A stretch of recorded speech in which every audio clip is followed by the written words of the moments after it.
Bien, voilà notre plan de travail. Pour la première fois, on va débuter un vrai plan.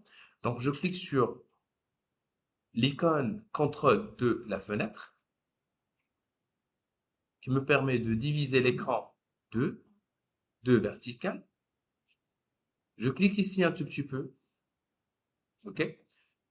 Dans le vide, j'aimerais bien vous montrer qu'il y a une petite commande. Dans le vide, c'est-à-dire, je clique sur échappe, je mentionne ZOM, comme ça.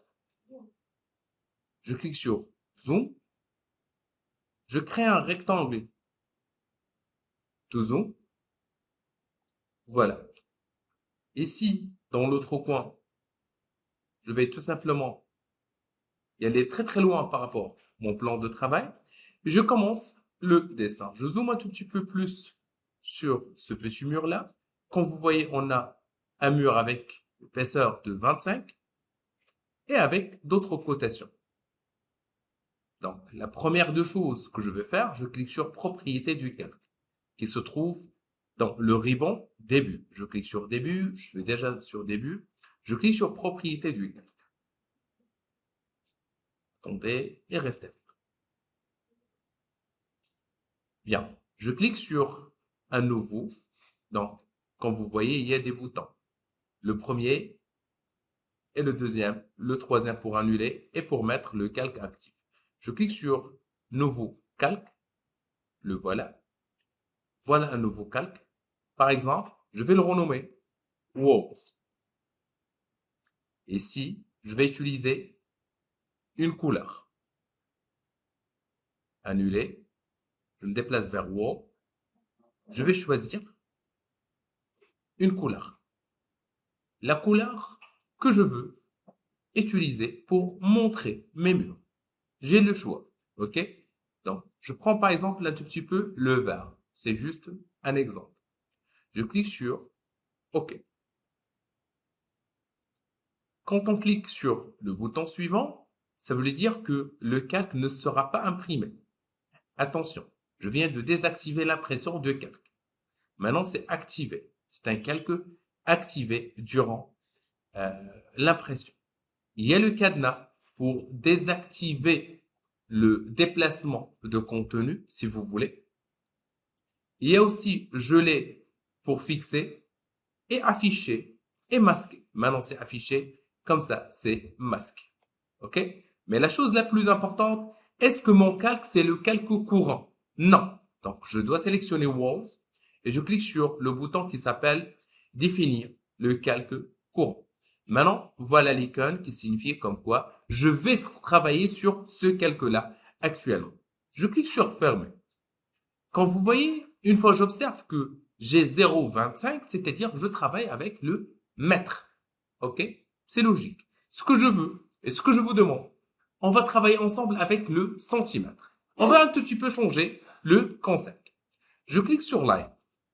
La première remarque que vous voyez devant vous est bien. Par la suite, je sais que je travaille avec le calque Walls. Je clique sur Line et j'observe un tout petit peu ici que il y a une cotation de 4,35. La première cotation. Donc, je clique sur Line, n'importe où ici.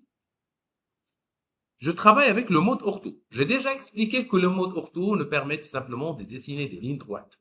OK? Bien.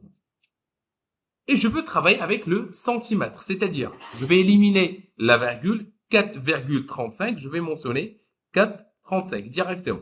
C'est une ligne droite vers la droite et je continue mon travail. On est d'accord? Bien.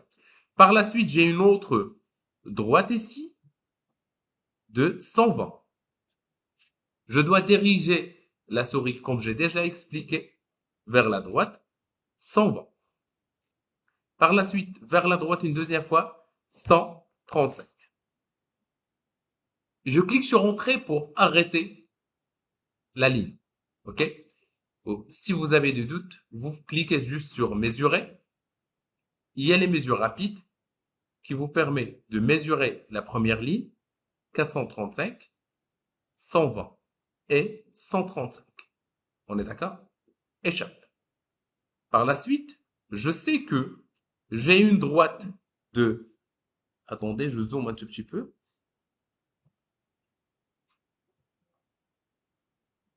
Voilà. Je clique sur la ligne et je dois forcément vérifier est-ce que l'accrochage est activé. Est-ce que l'accrochage est activé? L'accrochage maintenant, elle est bleue, elle est activée et aussi l'extrémité et le milieu sont activés. Bien, je clique sur Line, je clique sur le premier ligne et je descends un tout petit peu en bas. OK? Je vois qu'il y a 93, en bas une deuxième fois 60 et 93. OK? Bien. Par la suite, je dois tourner à gauche avec une valeur de 200. La voilà 200. Est-ce que c'est clair? Bien sûr, je pense que vous avez déjà remarqué qu'il y a une épaisseur de 25 vers l'intérieur. On est d'accord? Un mur de 25. Certainement, vous allez me dire, monsieur, allons-y, on va utiliser l'outil décalé ou bien offset chez vous. On est d'accord? La première question qui se pose, spécifier la distance. Pour moi, c'est 25. Il faut vous terminer les murs, bien sûr. OK? De préférence. Le premier vers l'intérieur, le deuxième vers l'intérieur, le troisième vers l'intérieur et l'autre aussi.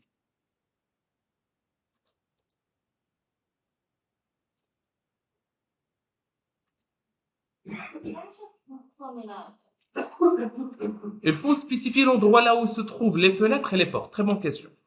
C'est obligatoire. Il faut les garder. On ne doit pas normalement mentionner ou dessiner une ligne continue. Parce qu'il faut spécifier l'endroit là où il y a les fenêtres et les portes.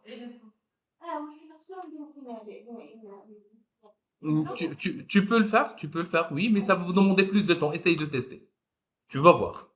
On est d'accord? Bien. Échappe pour annuler l'outil décalé. Une fois que vous terminez le décalage, certainement.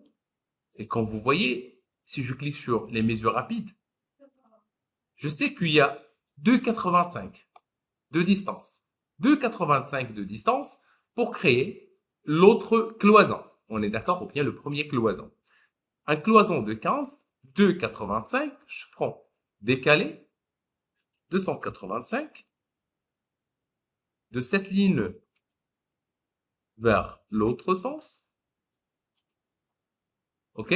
Entrée. Pourquoi entrer? Parce que je dois annuler l'outil décalé. Mais monsieur, pourquoi on va normalement désactiver le décalage? Bah, tout simplement, on ne peut pas utiliser la même valeur.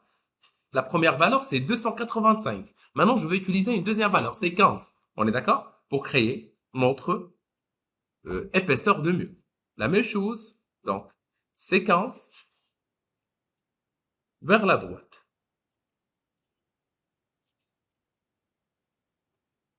Bien. Échappe. Si je clique sur mesurer, mesure rapide, je trouve que aussi il y a 2 mètres 3. 2 mètres 3 dans l'autre sens. Allons-y, je refais la même chose. Et ben voilà, 2 mètres 3, c'est 230 vers l'intérieur. Entrer une deuxième fois, entrer c'est pour désactiver et entrer pour réactiver avec une valeur de 15. Allons-y et j'apprends un tout petit peu une autre valeur. Est-ce que c'est clair? Donc maintenant, si je trouve que c'est bien, j'ai plus ou moins ma première chambre. La première question qui se pose, est-ce que je peux garder cette ligne comme ça? Non. Ici, peut-être, je dois voir. J'aimerais bien vous montrer que normalement, il faut créer un décalage de 25. On est d'accord? Et l'autre ligne, ça doit être une ligne de 15. Peut-être. Et quand vous savez, je ne sais pas si vous avez déjà entendu ça, parfois, les designers modifient les cotations. On est d'accord? Parce qu'il y a la possibilité de modifier les cotations. Donc, je vais voir la valeur exacte entre les deux points. Vous pouvez à n'importe quel moment créer un petit point droit, comme ça, dans n'importe quel plan. Et vous pouvez mesurer avec 2 points. Le premier point et le deuxième point. Et ça va vous donner bien sûr une cotation, je répète.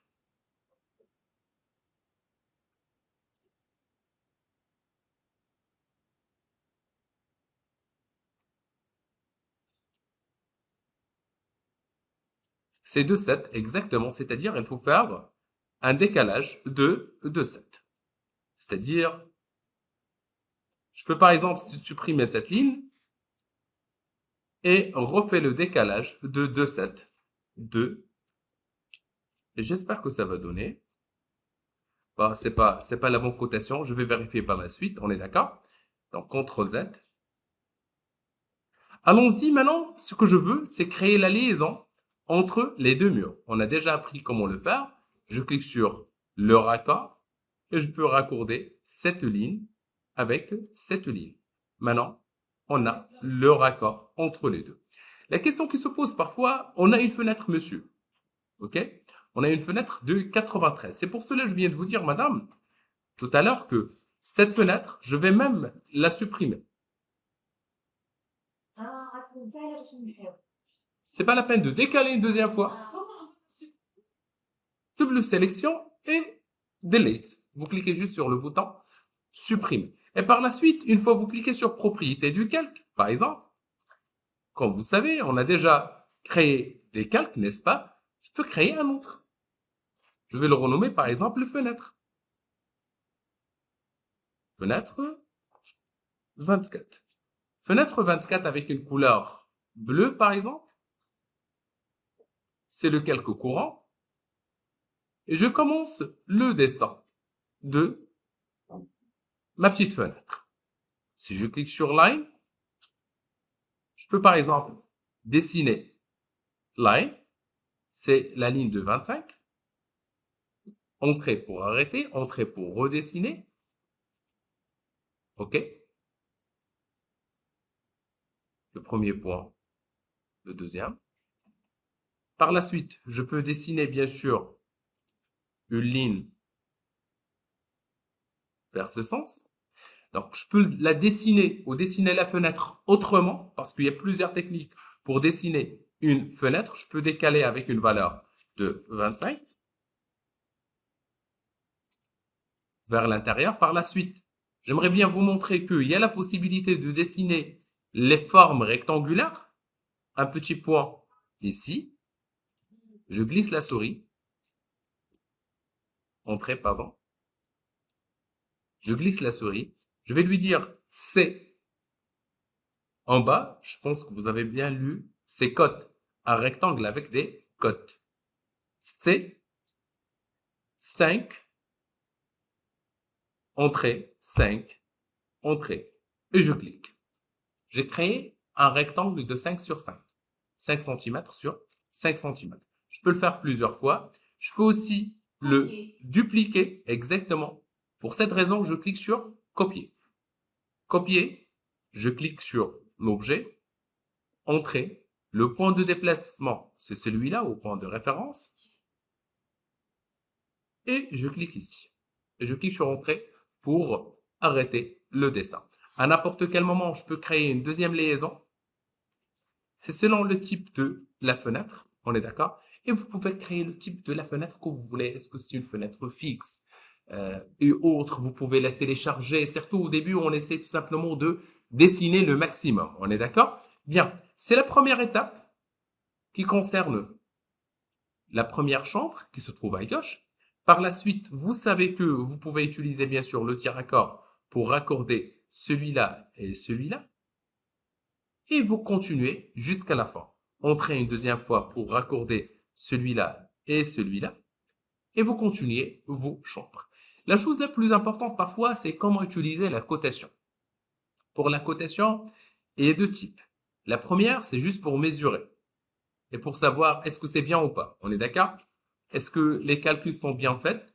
Par contre, si je veux une vraie cotation, je clique sur Annoter. Le menu Annoter.